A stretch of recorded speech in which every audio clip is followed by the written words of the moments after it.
Porque el Hijo del Hombre no vino para ser servido, sino para servir y para dar su vida en rescate por muchos. Marcos 10:45.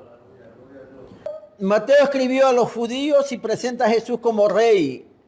Marcos presenta a Jesús como el siervo. Lucas presenta como el Hijo del Hombre y el Evangelio de Juan presenta a Jesús como el Hijo de Dios, el Hijo eterno. Jesús dejó bien claro lo que vino a hacer en esta tierra. Y está en este texto que acabamos de leer. Dice, el Hijo del Hombre no vino para ser servido, sino para servir y dar su vida en rescate por muchos. Servir significa ayudar. El servicio que da una persona en esta tierra es por la cual la gente lo recuerda. La gente te va a recordar por dos cosas: por los problemas que tú causas o tu presencia causa en esta tierra, o por los problemas que tu presencia, que tú resuelves en esta tierra. La gente te recuerda por eso. A los grandes científicos los recuerdan por los inventos, por lo que ellos descubrieron o ellos inventaron. Al buen papá lo recuerdan porque ha sido un papá cariñoso, protector, que ayudó a sus hijos a salir adelante, y al mal papá lo recuerdan porque no hizo nada, no sirvió ni de papá siquiera. La gente busca políticos porque anhelan que esos políticos les sirvan a ellos y sirvan al pueblo y sirvan a la comunidad. Y los políticos prometen servir, y a las finales, si sirven o no sirven, es parte de la historia de la vida de ese político. Los hijos aman a la mamá cuando la mamá siempre ha sido protectora, les ha cuidado, les ha enseñado a resolver problemas de esos niños desde niños. Esa mamá los ha protegido, pero también los ha enseñado a ser responsables. Entonces esos hijos, cuando crecen, aman a la mamá y lo recuerdan con cariño y la ayudan siempre. Casi es difícil que un niño se acuerde ya cuando esté grande que la mamá les ha abandonado, que no los volvió a ver por 10, 20, 30, 40 años a sus hijos porque los dejó cuando eran bebés. Entonces ellos no se acuerdan mucho del amor de esa mamá. Jesucristo en esta tierra es presentado como el siervo, el servidor. Un siervo es un servidor. En Bayamón hay un hospital abandonado que se llama el Hospital Alejandro Ruiz Soler. ¿Y quién fue Alejandro Luis Soler? ¿Quién fue ese? ¿Por qué su nombre está en un hospital y el hospital está abandonado? ¿Saben? El hospital está como... la gente cuenta historias que por los pasillos se escucha sonidos de gente enferma gritando. Hay una leyenda urbana en cuanto a ese hospital, el Hospital Soler. Este hombre nació en 1881 y en 1936 fue la historia de este hombre. Este hombre estudió medicina, fue uno de los becados de Puerto Rico. Mira, no soy puertorriqueño y sé un poco más de historia de Puerto Rico que algunas personas. Él estudió con una beca, una de las primeras becas que daban, porque antes no todo el mundo tenía acceso a becas, sino algunas personas que sobresalían en inteligencia o en alguna virtud. Y cuando él se graduó de médico, volvió a Puerto Rico. ¿Recuerdan? En Puerto Rico no había universidades como hay ahora en ese tiempo. Estamos hablando del año 1936. Y él trabajó bregando en Puerto Rico con las enfermedades contagiosas, con la fiebre española, con muchas enfermedades que en ese tiempo no había cómo controlarlo y morían miles de puertorriqueños. Y el servicio de él era proteger a la comunidad, aún a costa de su propia vida. Y él ayudó a resolver problemas y a salvar miles de vidas en Puerto Rico. Él ya partió y mucha gente lo recuerdan, y como parte del recuerdo de esa persona pusieron el hospital a nombre de él. Él bregó con gente que tenía TBC o tuberculosis en Puerto Rico, que eso estaba regado por toda América Latina también. Salvó a miles de vidas. Y como agradecimiento pusieron un hospital a su nombre y bueno, el hospital quedó abandonado después. La gente lo recuerda a él por los problemas que él trató y resolvió. Él fue un fiel servidor de su pueblo, de su amada isla. Y la gente así recuerda a las personas. La Biblia dice que el ser humano, que usted y yo, que tu amigo que estarás viendo a través del internet este mensaje, el ser humano está hecho para servir, para dar la mano, para ayudar, para fortalecer a otros. Jesús nos enseñó a servir. Jesús en muchas partes de su vida en la tierra, Él enseñó a servir. El Espíritu Santo nos recuerda, nos exhorta, nos bendice y todo lo que hace el Espíritu Santo para el provecho de la iglesia, del hombre, se llama servicio. O sea que el mismo Espíritu Santo, la misma esencia de Dios está ahí. Vamos a convencer a este para salvarlo de pecado. El Espíritu Santo dice, vamos a convencerlo de justicia para que él vuelva a la justicia. El Espíritu Santo dice, tiene el corazón herido, vamos a consolarlo. Y consuelan esta persona. Y eso es servicio, un servicio espiritual que da el Espíritu Santo a las personas. Se llama servicio. Se supone que nosotros hagamos todo eso, ¿verdad? Pero es el Espíritu Santo quien nos guía. Una persona que guía es el que está sirviendo al otro, que no sabe dónde está el camino. Amén. Y la Biblia dice que los ángeles también son espíritus ministradores para provecho del hombre. O sea, Dios envía ángeles. ¿Para qué? Para que sirvan al hombre. No es para que el hombre haga, no sé, una oración a un ángel y le levante una iglesia y empieza a decir, ángel de la guardia, dulce compañía. Los ángeles están puestos también para servicio. O sea, la vida y toda la humanidad, todo circula alrededor de una palabra, servicio, servicio, servicio. El agua fue puesta en la tierra para el servicio del hombre. Los animales comestibles, ¿verdad? Porque hay animales que no hay que comer. Para el servicio del hombre. Las plantas están para el servicio del hombre. Todo lo que da la vuelta por el universo es para el servicio. Y aún el sol está puesto para el servicio de la vida en esta tierra. O sea, todo circula a través del servicio. Jesús decía, no he venido para ser servido, sino para servir. Dios puso a los ángeles para el servicio del hombre. Dios llama al servicio al hombre. Las heridas más grandes que una persona puede tener en esta tierra es de un ser humano. Un papá que abandona, un asesino que mata y abusa, una mamá que le niega la vida a su hijo, alguien que provoca una enfermedad o contagia una enfermedad, alguien que golpea y maltrata, que roba, que destroza quizás la casa de alguien que es humilde, o algún político que engaña y se lleva el dinero a los pobres. El dolor más grande de un ser humano es provocado siempre por otro ser humano. Y a veces otro ser humano es tan sinvergüenza que le echa la culpa al diablo cuando él decidió hacer ese daño. En el puente de Guayaní encontraron ahí a un hombre llorando ahí con un sombrero negro, una capa negra. Y alguien le dijo, ¿por qué lloras? ¿Quién eres? Él le dijo, yo soy el diablo y yo estoy llorando aquí porque estos cristianos me echan la culpa a mí de todo. Y me dice, ya tú sabes, yo no sé nada, decía esta persona. A veces el ser humano comete y hace daño y le echa la culpa al diablo.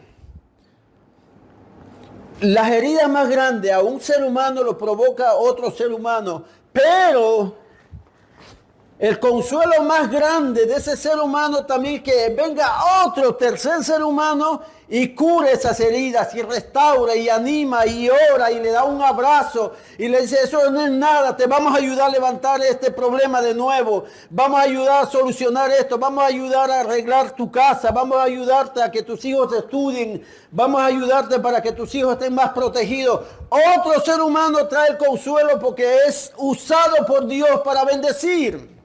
Esto se llama servicio. Son siervos, son servidores. Nosotros somos servidores del Dios Altísimo. Somos servidores. Cuando una pareja se casa es para que el esposo le atienda a la esposa y la esposa le atienda al esposo, para que hagan un solo equipo y para que juntos puedan seguir adelante como familia. Tener un proyecto de vida y de bendición y de servicio a Dios. Alabado sea el Señor. Los esposos deben amar y proteger a sus esposas, inclusive con su propia vida, porque Jesús dijo, maridos, amad a vuestras mujeres, así como Cristo amó a la iglesia y se dio a sí mismo por ella. O sea que Jesús dio su vida por la iglesia. Y cuando Pedro escribe, dice, maridos, eso mismo van a hacer. Y yo que pensaba que mi esposa iba a dar su vida por mí, yo tengo que dar la vida por ella, porque dice la Biblia. Ella tiene que amarme, hacerme cafecito, hacer unos bizcochitos ahí, un arroz con habichuela, más nada. Alabado sea el Señor. Ahora, Dios da dones a los hombres para poder servir. O sea, ya sabemos que somos hijos de Dios. Sabemos que debemos de apartarnos del pecado, de estar orando. Pero ¿por qué Dios da dones a los hombres? Los dones no es alguien diciendo, bailando bajo la fogata, ¿verdad? Hay una historia, los indios americanos ponían una fogata y cuando había unas lunas, prendían la fogata y se amanecían bailando y dando vueltas y comiendo y bebiendo. Hay muchos cristianos que van a una congregación y lo que hacen, cantan, saltan, brincan, hablan en lengua y hacen todo. Y después se van y se olvidan de que son cristianos pasando la puerta. Dios dio el Espíritu Santo y le dijo, van a recibir el Espíritu Santo y me serán testigos. O sea, y van a trabajar llevando el mensaje, van a servir llevando el mensaje, van a servir ayudando a otros. Por eso la iglesia primitiva tenía comedores para los huérfanos, las viudas. Por eso la iglesia primitiva, los apóstoles, antes de que hubiera diáconos, ellos servían a las mesas. Ellos preparaban la comida y compartían con los que tenían necesidad, alabado sea el Señor. Y después nombraron a los diáconos también significa servidores. Dios da dones a los hombres. Voy a leer, esto un poquito larguito, pero voy a leer. Está en Corintios 12, el 4 al 11. Ahora pues hay diversidad de dones, pero el Espíritu es el mismo. Hay diversidad de ministerios, pero el Señor es el mismo. Hay diversidad de operaciones, pero Dios hace todas las cosas en todos, es el mismo. Pero en cada uno les ha dado manifestación del Espíritu para provecho. Porque esta es dada por el Espíritu, palabra de sabiduría, palabra de ciencia, según el mismo Espíritu. A otros fue por el mismo Espíritu, a otros dones de sanidades por el mismo Espíritu, a otros hacer milagros, a otros profecías, a otros discernimiento de Espíritu, a otros diversos géneros de lengua, a otros interpretación de lengua. Todas estas cosas lo hace uno en el mismo Espíritu, repartiendo a todo en particular. ¿Qué es eso? ¿Qué se llama eso? Servicio. Ya es un servicio espiritual que la iglesia da a la comunidad entre los hermanos. Es un servicio espiritual. Es servir a los demás. Ese es el trabajo de un siervo, de un servidor, de un ministro de Dios. Eso es el trabajo. O sea, ¿Por qué vienen los dones? Los dones no vienen para que la persona se acueste en su casa y duerma todo el día. Los dones es para servir a los demás. Jesús cuando dice ama a tu prójimo como a ti mismo, está diciendo, así como tú te sirvas, sirva a tu prójimo también, con el mismo amor que te tienes a ti. Son dones personales. Alabado sea el Señor. Y después hay ministerios. En Efesios 4, al 11 al 12 dice, Él mismo constituyó a unos apóstoles, a otros profetas, a otros evangelistas, a otros pastores y maestros, a fin de perfeccionar a los santos para la obra del ministerio. O sea, Dios da ministerios, da dones para que la obra siga adelante, la iglesia siga adelante, la comunidad siga adelante, los muchachos puedan seguir adelante bendecidos, porque hay palabra de Dios, hay presencia de Dios, hay ministración de Dios. Se llama servicio. Siempre que se habla de los talentos, nos centramos en los servidores, pero el servidor por excelencia se llama Jesucristo. Se llama Jesús. Jesús, el Rey de Reyes y Señor de Señores, el Todopoderoso, el Alfa y el Omega, el principio y el fin, el primero y el último, el Cordero de Dios que quita el pecado del mundo. Bendito sea el Señor. En Romanos 12, el 4 a 8 dice, en un mismo cuerpo tenemos muchos miembros, pero no todos los miembros tienen la misma función. Así nosotros, siendo muchos, somos un cuerpo en Cristo, todos los miembros uno de los otros, de manera que teniendo diferentes dones según la gracia que nos es dada, si es el de profecía, úsese conforme a la medida de la fe, si es de servicio, en servir, el que enseña en enseñanza, el que exhorta en exhortación, el que reparte con liberalidad, el que preside con solicitud, el que hace misericordia con alegría. Romanos 12, del 4 al 8. Todo lo que es agradar al Señor es servir a los demás. Amén. O sea, no hay otra cosa. Un apóstol decía, porque la religión pura y sin máculas es visitar a los enfermos, dar de comer. Y da una serie de cosas porque es servicio a los demás. El servicio puede ser material o puede ser espiritual. ¿Por qué Dios se centra tanto en servir al prójimo? Porque sabe que nosotros somos débiles. Un día vamos a necesitar de alguien y actualmente hay personas que necesitan de nosotros. Amén.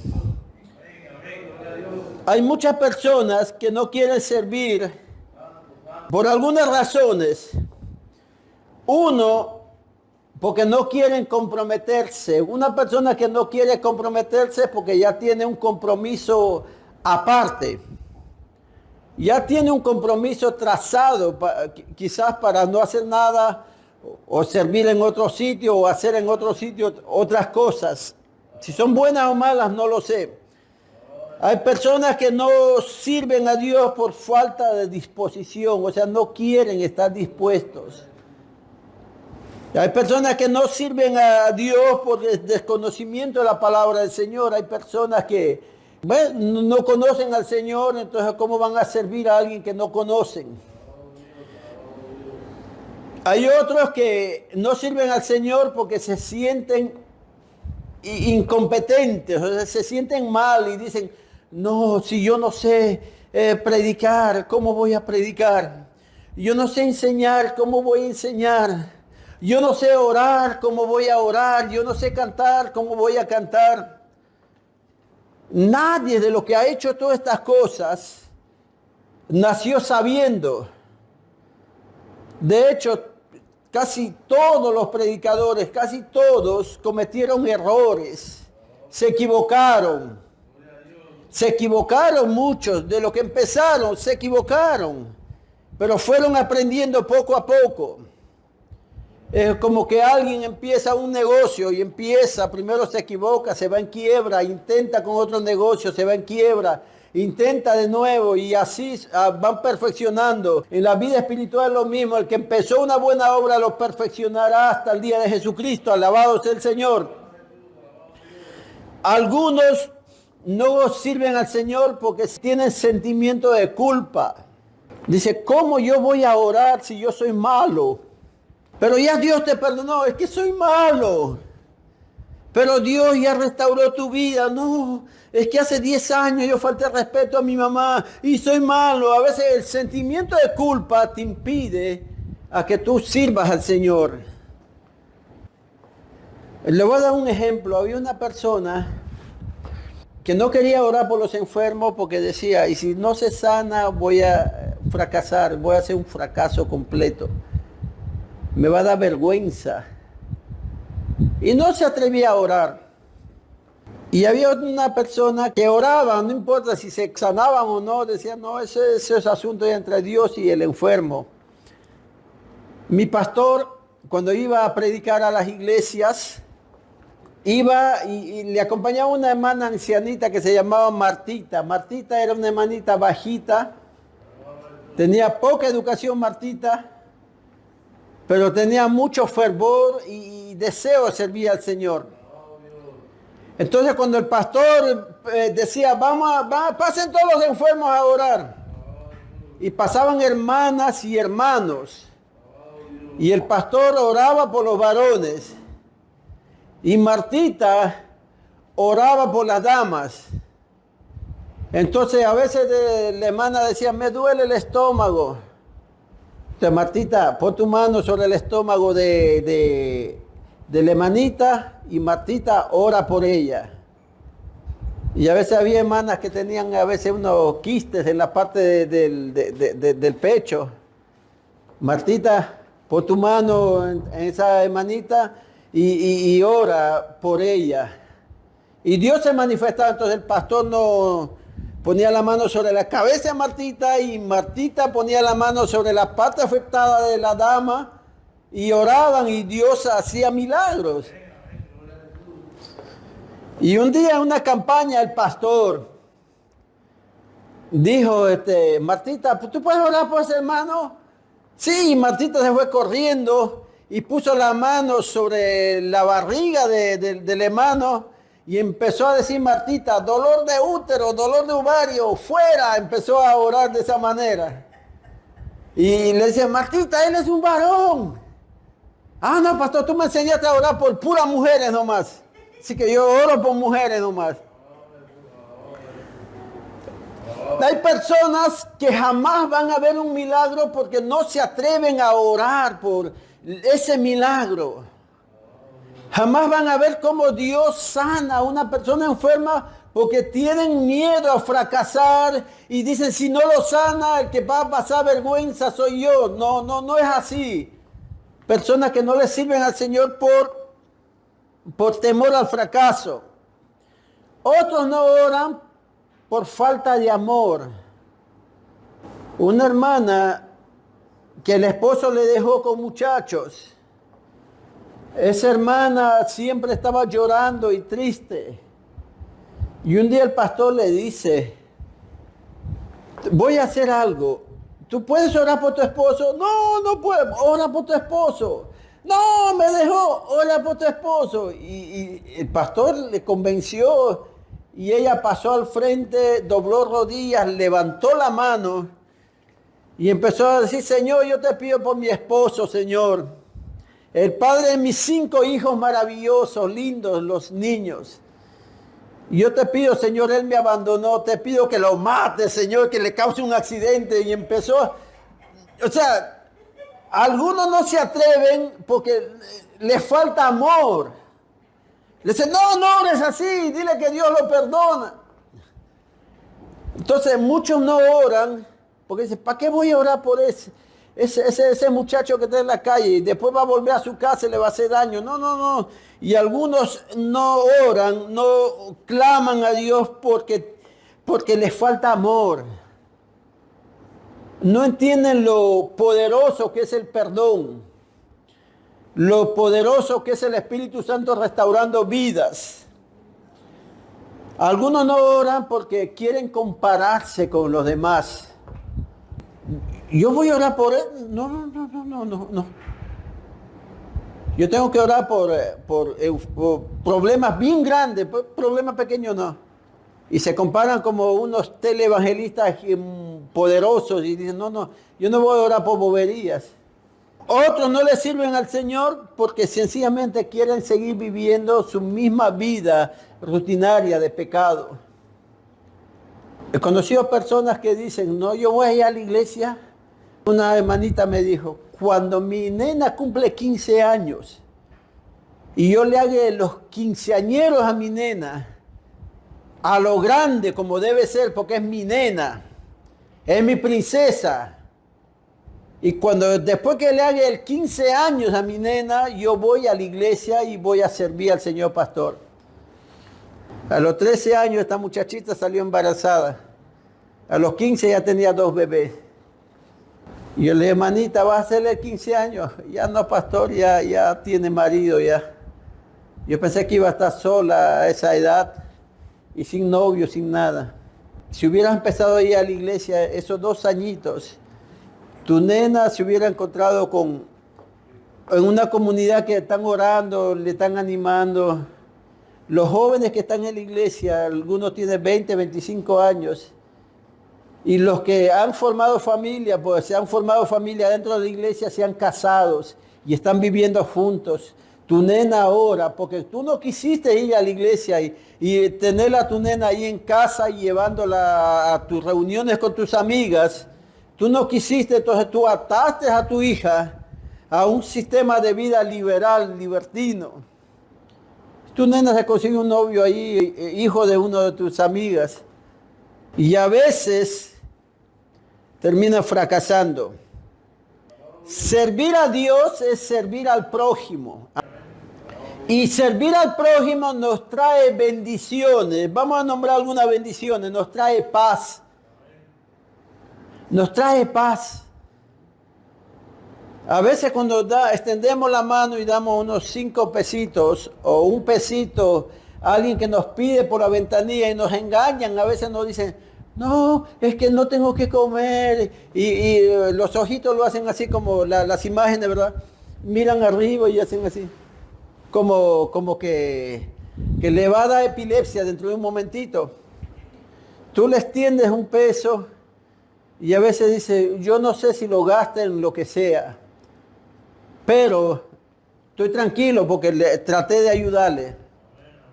O si le alcanza un plato de comida, qué bueno, logré darle un plato de comida, logré darle un poquito de ropa, logré ayudarle en algo. Entonces tienes paz.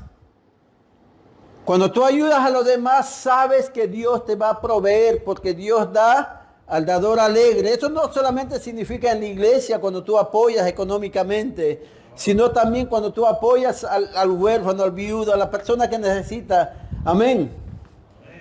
También te da tranquilidad.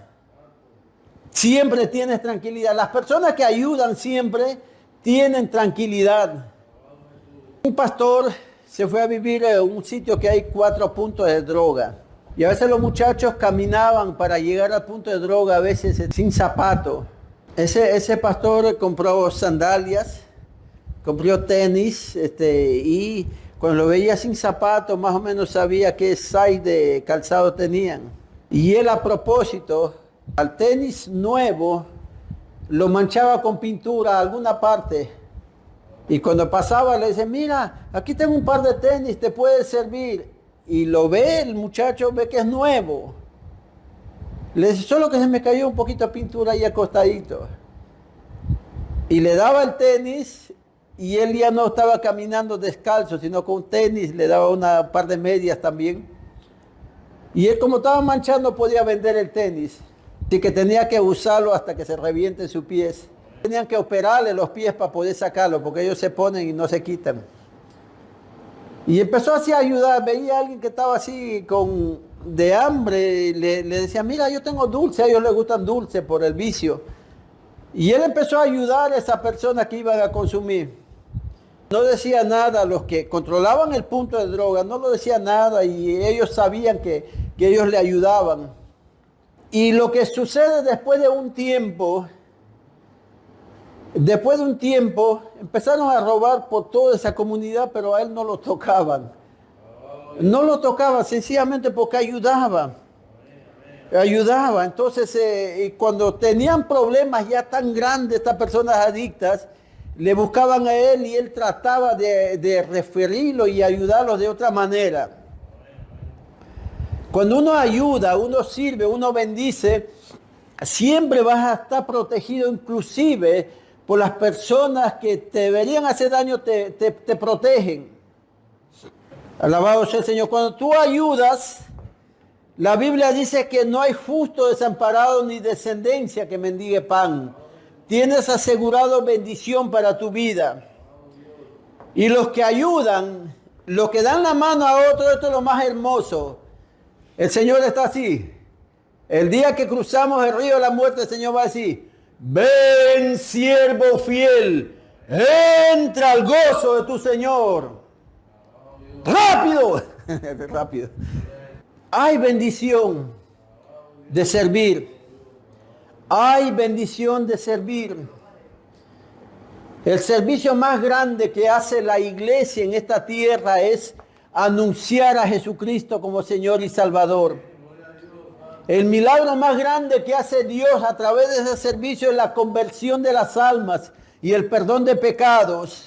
Y el milagro más grande que obra en el corazón de los convertidos es que ellos empiezan a servir a Dios. Una cadena de bendiciones solamente porque alguien se atreve a dar el mensaje de salvación.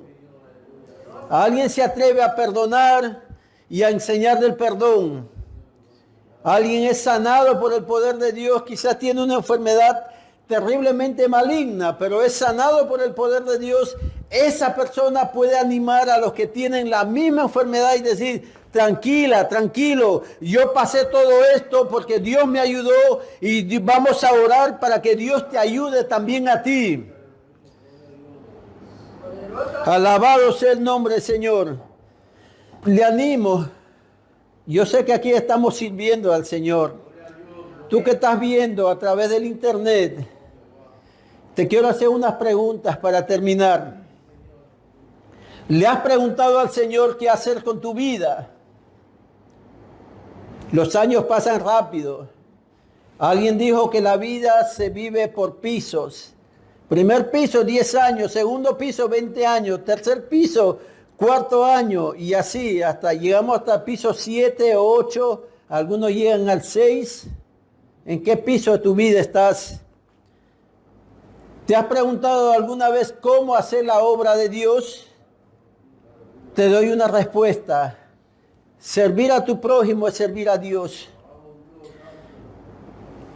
¿Has averiguado cuál es el don de Dios para tu vida? Ora y el Señor te va a guiar. Te quiero hacer otra pregunta. Cuando ves personas con necesidad, ¿cómo reaccionas? ¿Te escondes, te vas? Si no tienes horas para que Dios provea a través de otra persona. Y quiero terminar recordándote, Dios te puso en esta tierra para servir. Jesús vino para servir y no para ser servido. Y Dios te puso en esta tierra para servir. Por eso te hizo más fuerte que tus hijos. Por eso te proveyó de trabajo.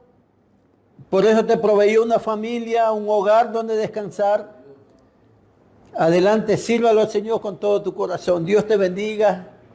Tú eres el tesoro de Dios en esta tierra para enriquecer y bendecir esta tierra con su palabra. Dios te bendiga, Dios te guarde. Vamos a orar, hermanos. Nos ponemos de pie y oramos.